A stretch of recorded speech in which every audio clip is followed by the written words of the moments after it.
নিষিদ্ধ হলো জামায়াত শিবির, কার্যক্রম চালাতে পারবে না দলটির অঙ্গ সংগঠন ও স্বরাষ্ট্র মন্ত্রণালয়ের প্রজ্ঞাপন জারি। জামায়াত ইসলামী নিষিদ্ধ করার নিন্দা বিএনপি, সরকারের পরিকল্পনাতে ঘটানো হয় হত্যাকাণ্ড, দাবি ফখরুলের। ছাগলকাণ্ডে আলোচিত মতিউর রহমানের বিরুদ্ধে যে কোনো সময় গ্রেফতারি পরোয়ানা, অনুসন্ধান শেষ বলছে দুদক। উড়ানের ঢলে তলিয়ে কক্সবাজারের ৩ শতাধিক গ্রাম, পানিবন্দী কয়েক লাখ মানুষ, সুপেয় পানি ও খাদ্য সংকট। এবং ২ মাস আগে গোপনে রাখা বোমা বিস্ফোরণে হামাস নেতা ইসমাইল হানিয়ার মৃত্যু, দাবি নিউ ইয়র্ক টাইমসের।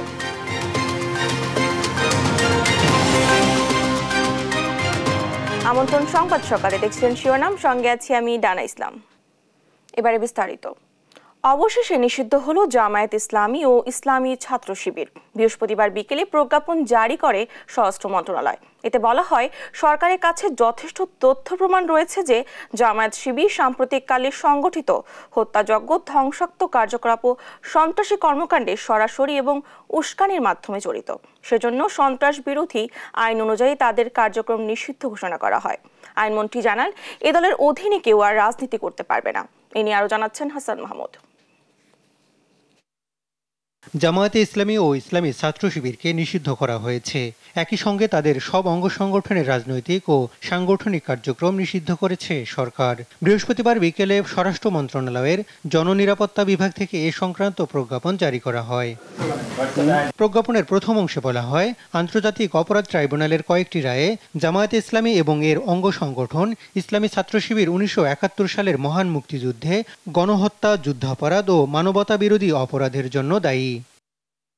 হাইকোর্ট ২০১৩ সালের ১ আগস্টের এক রায়ের প্রেক্ষিতে রাজনৈতিক দল হিসেবে জামায়াত ইসলামীর নিবন্ধন বাতিল করে নির্বাচন কমিশন, যা পরবর্তীতে বহাল রাখে সুপ্রিম কোর্টের আপিল বিভাগ।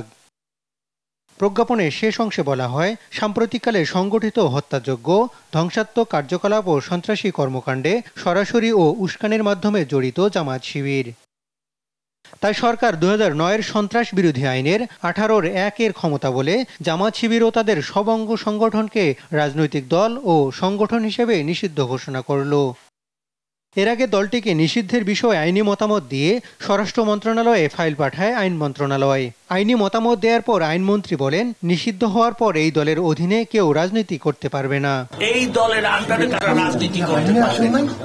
এবং তারা যদি দেখেন, আবারও আমি বলছি, বাংলাদেশে আইন আছে, তারা যদি বাংলাদেশের কোনো আইনে অপরাধ করে থাকে অবশ্যই তাদের বিচার হবে। কিন্তু এটা যদি আপনারা বলেন গণহারে, জামাতে ইসলামের যারা নতুন কর্মী, যারা ১৯৭১ পরের জন্ম নিয়েছে, কিন্তু তাদেরকে বিচার করা হবে, আমি এরকম গণহারে বিচার করা হবে না। আইনমন্ত্রী জানান, গুপ্তাবস্থায় থেকে সহিংসতা করলে তা মোকাবেলায় সরকার প্রস্তুত। আন্ডারগ্রাউন্ডে অনেক দল গেছে, অনেক দলের কি হয়েছে আপনারা নকশালবাড়ির আপনারা যা ইতিহাস জানেন, তো সেটা অনেক দল যেতে পারে আন্ডারগ্রাউন্ডে, কিন্তু আমি আগেও বলেছি সেইটাকে মোকাবেলা করার মতন প্রস্তুতি আমাদের আছে। হাসান মাহমুদ, দেশ টিভি, ঢাকা। জামায়াতকে নিষিদ্ধ করায় প্রতিক্রিয়া জানিয়েছে বিভিন্ন মহল। Attorney general M Amin Uddin জানান, নিবন্ধন বাতিল, বেশ কিছু মামলায় হেরে যাওয়া, ৭১-এর স্বাধীনতা বিরোধী কার্যক্রম এবং কোটা আন্দোলন ঘিরে সহিংসতায় জড়িত থাকায় দলটিকে নিষিদ্ধের সিদ্ধান্ত নেয় সরকার। আর অসাম্প্রদায়িক বাংলাদেশ গঠনে এর বিকল্প ছিল না বলে মনে করেন সাম্যবাদী দলের সাধারণ সম্পাদক দিলীপ বড়ুয়া। বিস্তারিত জানাতুল মোহনার প্রতিবেদনে। বৃহস্পতিবার বিকেলে জামায়াতকে নিষিদ্ধ করে প্রজ্ঞাপন জারি করে স্বরাষ্ট্র মন্ত্রণালয়। এ নিয়ে প্রতিক্রিয়া জানিয়েছে বিভিন্ন মহল। আজকেই হবে।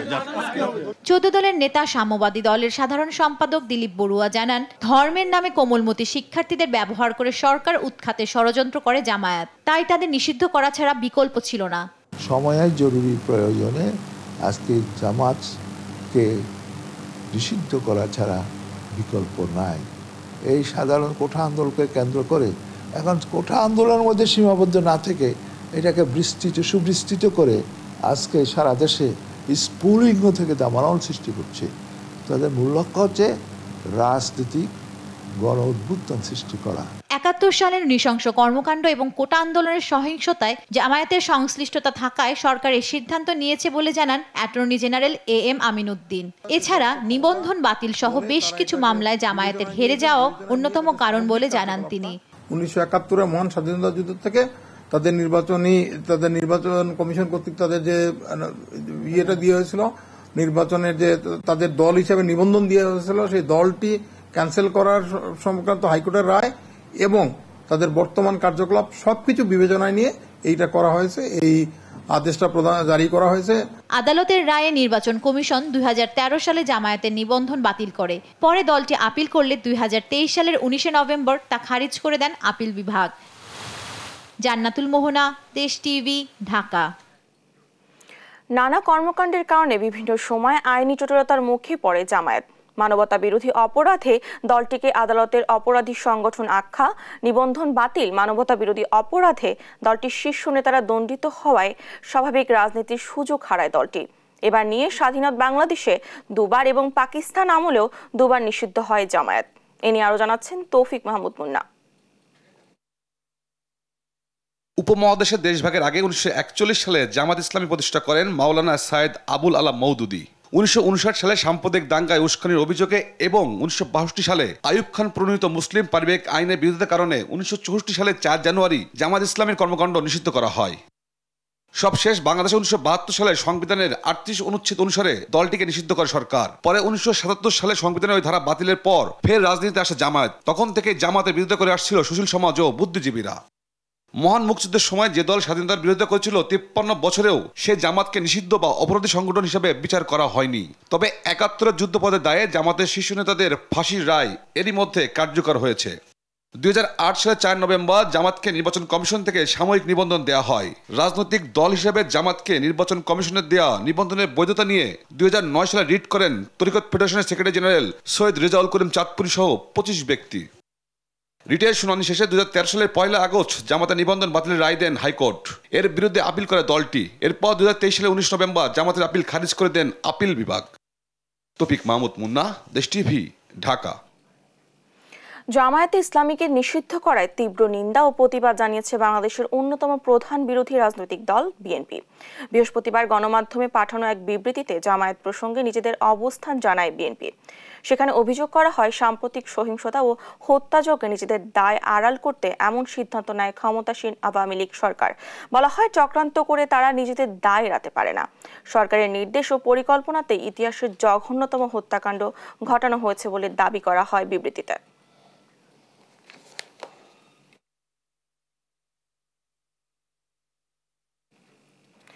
15 দিন পর মুক্তি পেলেন কোটা আন্দোলনে নিহত আবু সাইদ হত্যা মামলায় গ্রেফতার হওয়া কলেজ ছাত্র কিশোর আলফি শাহরিয়ার মাহিম।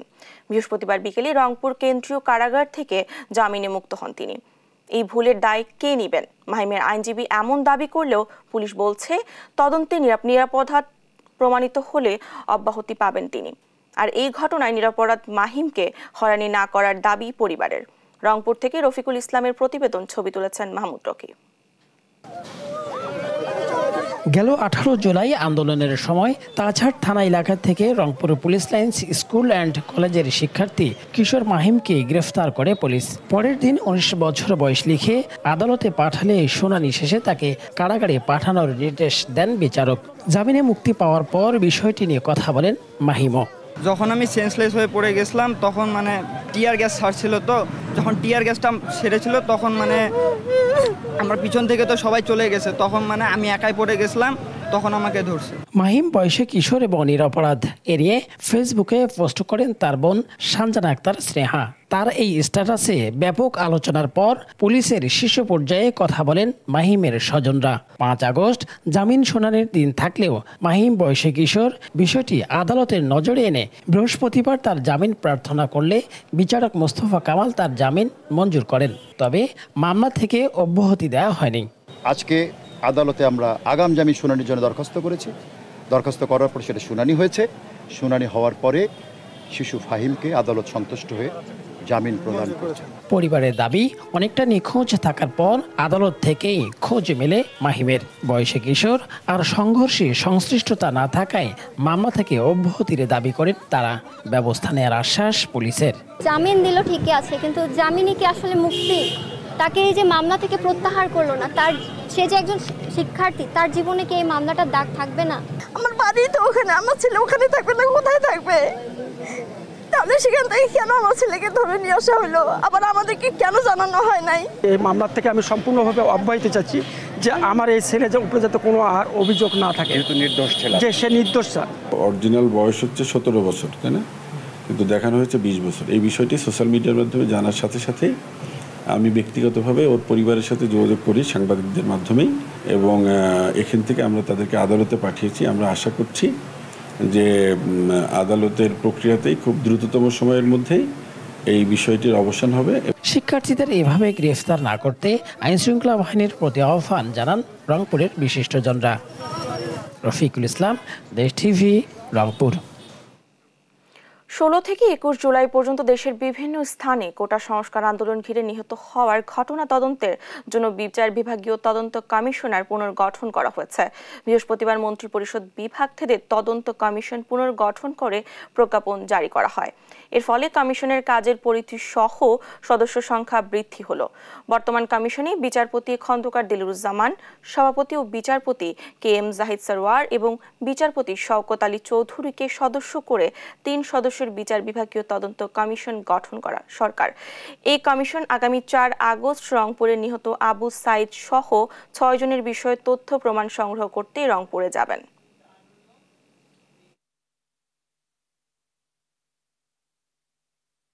5 আগস্ট 2024 সোমবারে সাইদের বিষয়ে সকাল 9টা থেকে আমরা সাক্ষ্য গ্রহণ করব রংপুর সার্কিট হাউসে।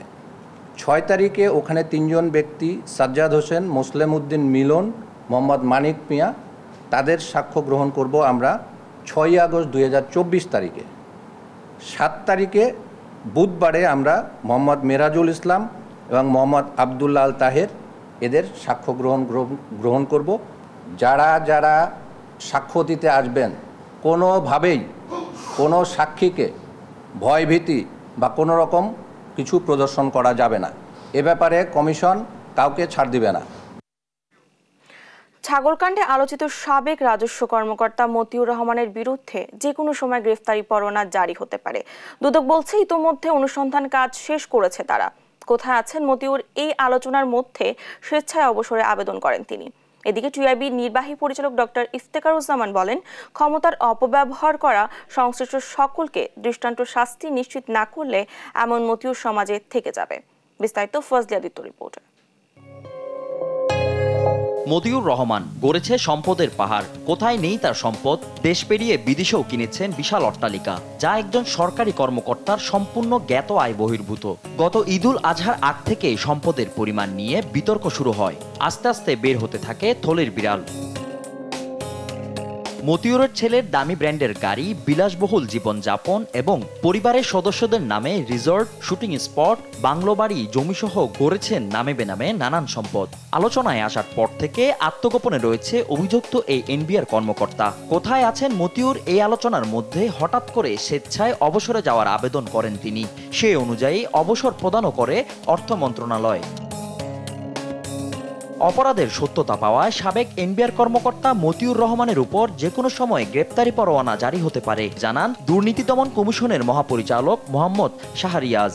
আমাদের যে অনুসন্ধান টিম আছে, আপনারা জানেন যে মতিউরের বিষয়ে, সেখানে আমাদের তার বিরুদ্ধে পরিবারের বিরুদ্ধে নিম্নোক্ত আমরা সম্পত্তি ইতিমধ্যে পেয়েছি। আমি যদি প্রথমে বলি যে স্থাবর সম্পত্তি তার আছে টঙ্গী, গাজীপুরে আছে 137.28% আমরা জমির হিসাব পেয়েছি, নতুন করে পাওয়া গেছে বাকিটার সাথে। এছাড়া বসুন্ধরা আবাসিক এলাকা ঢাকায় 8070 স্কোয়ার ফিটের কমার্শিয়াল স্পেস, 3টি কার পার্কিং সহ। এছাড়া আছে অস্থাবর সম্পত্তি আমরা পেয়েছি। এদিকে টিআইবির নির্বাহী পরিচালক ডক্টর ইফতেখারুজ্জামান বলেন, ক্ষমতার অপব্যবহার করা সংশ্লিষ্ট সকলকে দৃষ্টান্ত শাস্তি নিশ্চিতে সরকারের অগ্রাধিকার দেওয়া উচিত। প্রতিষ্ঠানের মধ্যে এই ধরনের ক্ষমতার অপব্যবহারের মাধ্যমে দুর্নীতির এবং অবৈধ অর্থ সম্পদ মালিকানা অর্জনটা একটা স্বাভাবিকতায় প্রাতিষ্ঠানিক রূপ লাভ করেছে। যদি আমরা সবসময় বলবো যে এখানে শতভাগ কর্মচারী একই অপরাধে বা একই ধরনের দুর্নীতিতে লিপ্ত, সেটা বলার সুযোগ নেই, কিন্তু পুরো বিষয়টাকে এক ধরনের স্বাভাবিকতায় রূপান্তর করা হয়েছে। যে কারণে এটা আর সম্ভব হয়েছে এই জন্য যে এটার কোনো প্রতিকার হয় না। দুর্নীতি দমন কমিশনকে অভিযুক্ত এই কর্মকর্তার বিরুদ্ধে আরো কঠোর অবস্থানে থাকার আহ্বান জানান টিআইবির এই নির্বাহী পরিচালক। ফজলে আদিত্য, দেশ টিভি, ঢাকা। বৃহস্পতিবার রাত থেকে রাজধানীতে গুড়ি গুড়ি বৃষ্টি হচ্ছে। এ নিয়ে আরো জানাতে বাংলা মোটর থেকে যুক্ত হচ্ছেন সহকর্মী মাজহারুল ইসলাম। মাজহার, শ্রাবণের মাঝামাঝি সময় তো সারা দেশে বৃষ্টি শুরু হয়েছে, এই বৃষ্টি আর কতদিন চলবে এ নিয়ে আবহাওয়া অফিস কি বলছে? জি, আপনাকে ধন্যবাদ। আপনি যেমনটা বলছিলেন যে গতকালকে থেকেই কিন্তু বৃষ্টি শুরু হয়েছে এবং সেটি কিন্তু রাত পরিমাণও বৃষ্টি চলমান ছিল। সকালে গুড়ি গুড়ি বৃষ্টি হলেও সেই বৃষ্টি কিন্তু এখন নেই। তবে বৃষ্টির প্রভাব কিন্তু ইতিমধ্যেই জনজীবনে পড়েছে, কারণ যদিও আজকে শুক্রবার সাপ্তাহিক ছুটির দিন হয়, মানুষজন কিন্তু খুব বেশি বের হয়নি। আর যারাও বের হয়েছে তারা কিন্তু একটু সকালবেলা বিপাকে পড়েছিল, কিন্তু আপাতত বৃষ্টি নিয়ে আকাশ মেঘলা। রাজধানীর এখনকার যে পরিস্থিতি, ছুটির দিন না থাকার কারণে ফলশ্রুতিতে কিন্তু মানুষের যে সকালবেলা যারা বের হয়েছিল তাদেরকে একটু বিপাকে পড়তে হয়েছিল। তবে আজকের আবহাওয়াটা অনেকটাই হচ্ছে এখন পর্যন্ত বৃষ্টি না থাকার কারণে স্বাভাবিক হয়েছে এবং রাস্তাঘাট কিন্তু আমরা ফাঁকা দেখছি, কারণ মানুষ হচ্ছে খুব বেশি যে আশেপাশে আছে মানুষ প্রয়োজন হচ্ছে, আর যে মানুষগুলো খুব বেশি প্রয়োজন হচ্ছে সাপ্তাহিক ছুটির দিনে তারাই বের হয়ে কিন্তু রাজধানীর বেশিরভাগ জায়গাতে। এবং আপনি যেটা বলছিলেন যে আবহাওয়া অফিসের পক্ষ থেকে বৃষ্টি নিয়ে কি বলা হয়েছে, আবহাওয়া অফিসের তথ্য অনুযায়ী এই আগামী 2-1 দিন হয়তো আরো বৃষ্টি চলমান থাকতে পারে। এবং আপনি জানেন যে এই মুহূর্তে শ্রাবণের মাঝামাঝি এবং শেষের দিকে এসে কিন্তু একটু বৃষ্টিপাত বাড়ার সম্ভাবনা আছে বলে আবহাওয়া অফিস থেকে জানানো হয়েছিল।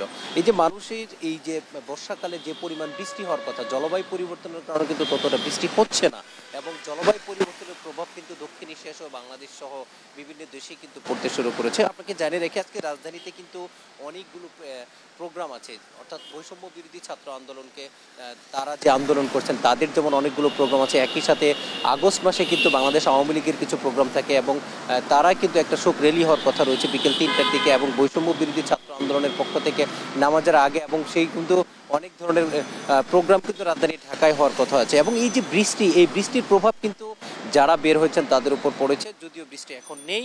তবে পরিবেশ যেটার সাথে রাজধানী ঢাকার আজকে গতকালকে থেকে যেটি বৃষ্টি শুরু হয়েছিল সেটি সকালে বৃষ্টি অনেকটাই ছিল, এখন বৃষ্টি না থাকার কারণে কিন্তু জনজীবন স্বাভাবিক।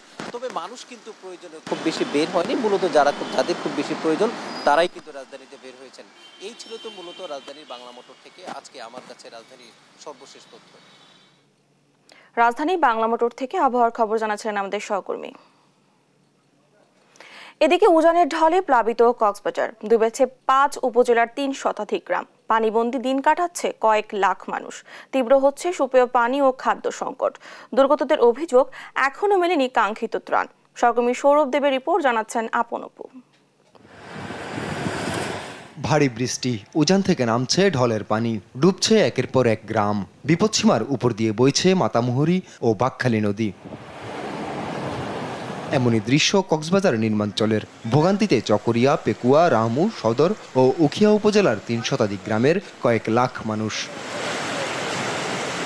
সুপেয় পানি ও খাদ্য সংকটে দিন কাটালেও এসব মানুষ পাচ্ছেন না প্রয়োজনীয় সহযোগিতা। অতি বর্ষণ হলে এখানে আমাদের বাকখালী নদীতে মানে গর্জনিয়া পাহাড়ের পানিগুলি এসে আমাদের এলাকা ডুবে যায়। তীব্র পানি আসার কারণে আমাদের বাড়িঘর সবগুলো ডুবে গেছে। রাস্তাঘাটে কুমোরের চাইতেও কুমোরের উপরে পানি, চলাফেরা করতে মানুষের সার্বিক অবস্থা খুবই কঠিন। এখানে যারা বন্যা প্লাবিত সবাইকে যেন ত্রাণের ব্যবস্থা করা হয়। এমন পরিস্থিতিতে প্রশাসনকে দুর্গতদের পাশে দাঁড়ানোর আহ্বান স্থানীয় জনপ্রতিনিধিদের। সকাল থেকে কিন্তু আমাদের এলাকার কোনো লোকজন বাড়িঘর রান্না করতে পারে নাই, হঠাৎ পানি বেড়াতে গ্রামীণ অবকাঠামো রয়েছে, সড়কগুলো রয়েছে, তা সম্পূর্ণ বিধ্বস্ত হয়ে গিয়েছে। আমরা সরকারের কাছে দ্রুত এই এলাকার মানুষের জন্য আমরা সাহায্যের দাবি জানাচ্ছি। উপজেলা প্রশাসন বলছে দুর্গতদের মাঝে শুকনো খাবার সহ জরুরি বিভিন্ন সামগ্রী বিতরণের উদ্যোগ নেওয়া হয়েছে। পাশাপাশি পাহাড় ধসের শঙ্কায় ঝুঁকিপূর্ণ এলাকা থেকে মানুষজনকে সরিয়ে নিতে চালানো হচ্ছে প্রচারণা। ভারী বর্ষণের কারণে যেসব এলাকায় পানিবন্দী মানুষজন রয়েছে সেটি আমি পরিদর্শনের পরে দ্রুত আমাদের উপজেলা প্রশাসনের পক্ষ থেকে এবং জেলা প্রশাসক স্যারের পক্ষ থেকে আমাদের সাহায্য কার্যক্রম গ্রহণ করা হবে। আবহাওয়া অফিস বলছে ভারী বৃষ্টি হতে পারে আরো 2 দিন। নিউজ ডেস্ক, দেশ টিভি। টানা বর্ষণ ও পাহাড়ি ঢলে তলিয়েছে বান্দরবানের নাইক্ষ্যংছড়ির ঘুমধুমে নির্মাঞ্চল। পানিবন্দী আছেন 2 শতাধিক পরিবার। এ নিয়ে আরো জানাতে যুক্ত হচ্ছেন সহকর্মী আবুল বাশার নয়ন। বান্দরবানে বন্যার অবস্থা কেমন দেখছেন?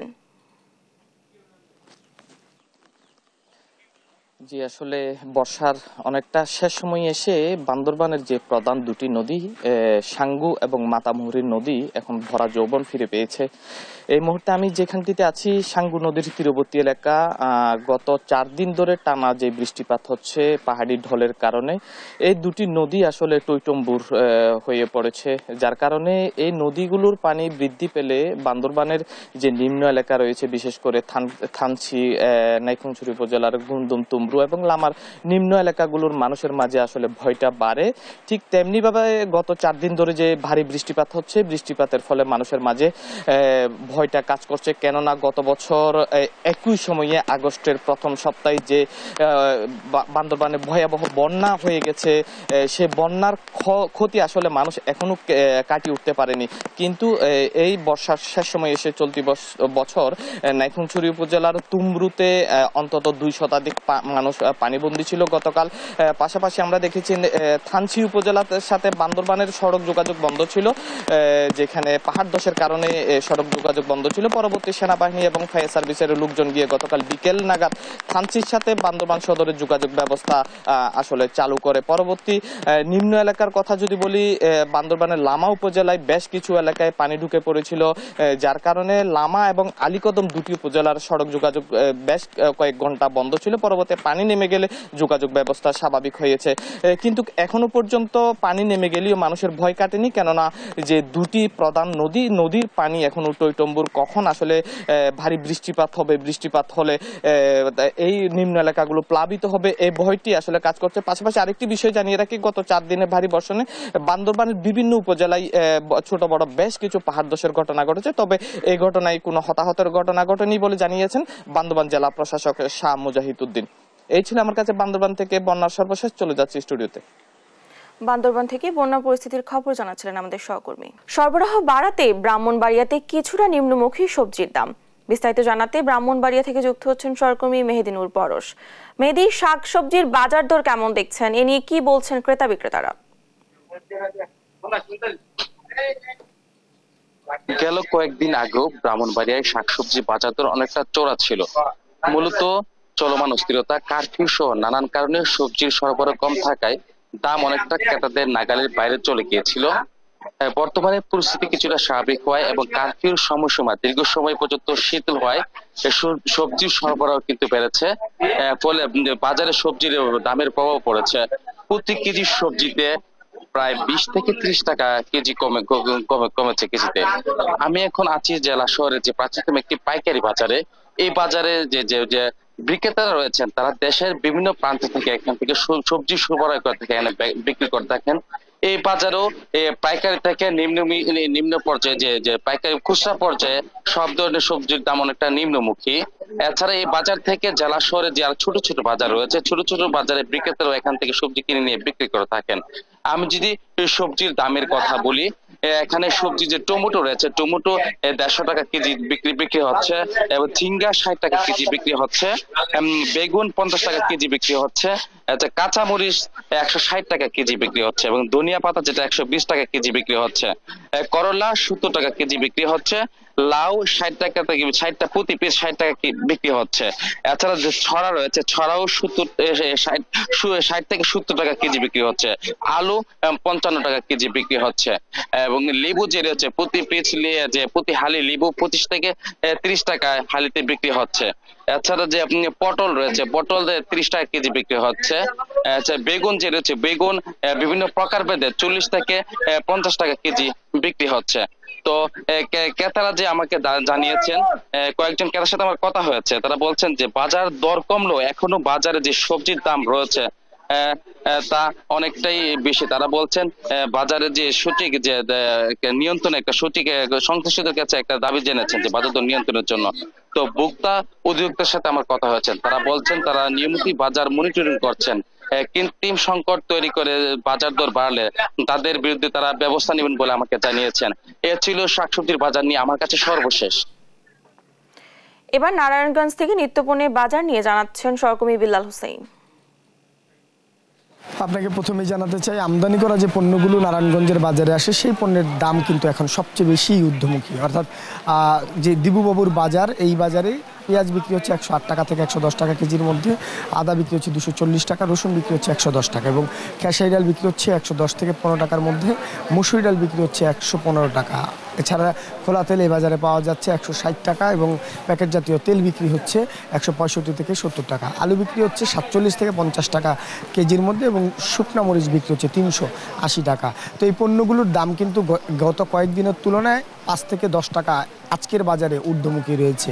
এছাড়া ছোট ছোট মাছ যেগুলো রয়েছে সেই মাছ কিন্তু 250 থেকে 300 টাকা কেজির মধ্যে বিক্রি হচ্ছে, আর বড় মাছ এই বাজারে বিক্রি হচ্ছে 400 থেকে 450 টাকা কেজির মধ্যে। এবং এই পণ্যগুলো এই পাইকারি বাজার থেকে আবার যখন খোলা বাজারে যায় সেখানে গিয়ে কিন্তু আবার 5 থেকে 10 টাকা কেজি বেড়ে যায়। এই কারণে আসলে যারা ভোক্তা রয়েছেন তারা কিন্তু অনেকটাই ভোগান্তির মধ্যে আছেন এবং বিপর্যয় পরিস্থিতির মধ্যে আছেন। অর্থাৎ 2 থেকে 3 দিনের মধ্যে বাজারে প্রায় যদি দাম বেড়ে যায় এইভাবে, তাহলে তাদের সাধ্যের বাইরে এবং নাগালের বাইরে এই বাজার দর কিন্তু হয়ে যায়, এমনটা কিন্তু ক্রেতারা আমাদেরকে জানিয়েছেন। তো আজকে বৃষ্টির কারণে বাজারে ক্রেতার সংখ্যা একটু কম, এই বাজারে প্রতিদিন 2 থেকে 3 কোটি টাকার পণ্য বিক্রি হয়, এমনটাই কিন্তু বাজার কর্তৃপক্ষ আমাদেরকে জানিয়েছেন। তবে ব্রাহ্মণবাড়ী এবং নারায়ণগঞ্জ থেকে নিত্যপণ্যের বাজার দর সম্পর্কে জানাচ্ছিলেন আমাদের সহকর্মীরা। ঘূর্ণিঝড় রিমালের প্রভাবে ক্ষতিগ্রস্ত ভোলার মনপুরার 41 কিলোমিটার সড়ক সংস্কার হয়নি, ফলে সড়কে হালকা কিংবা ভারী কোনো যানবাহনই চলাচল করতে পারছে না। চরম দুর্ভোগেই দ্বীপের মানুষ। তবে দ্রুত সড়ক সংস্কারের কথা জানান এলজিডি নির্বাহী প্রকৌশলী। সহকর্মী ছোটন সাহার তথ্যচিত্রে সালমা জাহানের ডেস্ক রিপোর্ট। সড়কের এমন চিত্র দেখলেই বোঝা যায় উপকূলে ঘূর্ণিঝড় রিমালের তাণ্ডব কতটা ভয়াবহ ছিল। জলোচ্ছ্বাস আর ঢেউয়ের তোড়ে লণ্ডভণ্ড হয়ে যায় বেশিরভাগ সড়ক, যা 2 মাসেও সংস্কার হয়নি। এতে মনপুরা উপজেলার প্রধান সড়ক সহ মনপুরা, হাজিরহাট, দক্ষিণ ও উত্তর সাকুচিয়ার 4 ইউনিয়নের 41 কিলোমিটার সড়ক চলাচলের অনুপযোগী হয়ে পড়ে। এতে চরম ভোগান্তিতে পড়েছেন উপকূলের বাসিন্দারা। অতিরিক্ত পানির কারণে ছুটি ভেঙে গিয়েছে, ভেঙে যাওয়ার ফলে আমরা আমাদের যোগাযোগ ব্যবস্থা খুবই কষ্টকর। আমরা একটা কোম্পানিতে জব করি, বিভিন্ন মালামাল নিয়ে আমরা সেখানে আমাদের মালগুলো নিতে আমাদের অনেক কষ্ট হয়, চলাচল করতে পারি না। যাতায়াতের আরেকটা কাঁচা রাস্তা আছে, ওই রাস্তা দিয়ে আমরা বৃষ্টি হলে আমাদের লোদের জন্য যাওয়া যায় না, গাড়ি নিতে অনেক কষ্ট হয়ে যায়। শুধু চলাচল না, যে কোনো মানুষের যে কোনো জায়গাতে কোনো অসুস্থ রোগী এমনকি তাদের জন্য কিন্তু খুবই বিপজ্জনক। আমরা উপরুষ্ট কর্মকর্তার দৃষ্টি আকর্ষণ করছি, আপনারা দয়া করে আমাদের এই দাসার মাছঘাটের এই রাস্তাগুলোর আমরা দয়া করে একটু নির্মাণ করেন। যান চলাচল স্বাভাবিক রাখতে এলাকাবাসী নিজ উদ্যোগে সামান্য সড়ক মেরামত করলেও বেশিরভাগ সড়ক এখনো বেহাল। তবে দ্রুত সড়ক সংস্কার করা হবে বলে জানান এলজিইডির কর্মকর্তা। বর্তমানে আমরা ওই সড়কগুলোকেও আমাদের যে রিমেল পরবর্তীতে একটা প্রকল্প, নতুন প্রকল্পের আওতায় নিয়ে এসে আমরা এগুলা মেরামতের কার্যক্রম আমরা চালু করার জন্য আমাদের উদ্যোগ কর্তৃপক্ষের কাছে সকল তথ্য প্রেরণ করছি এবং প্রকল্প অ্যাপ্রুভ হইলে আমরা দেন পরবর্তী কার্যক্রম গ্রহণ করব। মনপুরা উপজেলার ক্ষতিগ্রস্ত সড়কে ক্ষতির পরিমাণ 25 কোটি টাকা। নিউজ ডেস্ক, দেশ টিভি। এই ছিল এখনকার সংবাদ। সকাল পরে বুলেটিনে আমাদের দেখার আমন্ত্রণ রইল। এছাড়া দেশ টিভির সর্বশেষ সব খবর পেতে ভিজিট করুন www.desh.tv। ফেসবুকে আমাদের সঙ্গে যুক্ত থাকুন দেশ টিভি অথবা দেশ টেলিভিশন পেজে। সর্বশেষ সব ভিডিও পেতে ইউটিউবে আমাদের হ্যান্ডেল @দেশ টেলিভিশন অথবা @দেশ টিভি নিউজ থেকে সার্চ করুন। ধন্যবাদ সবাইকে।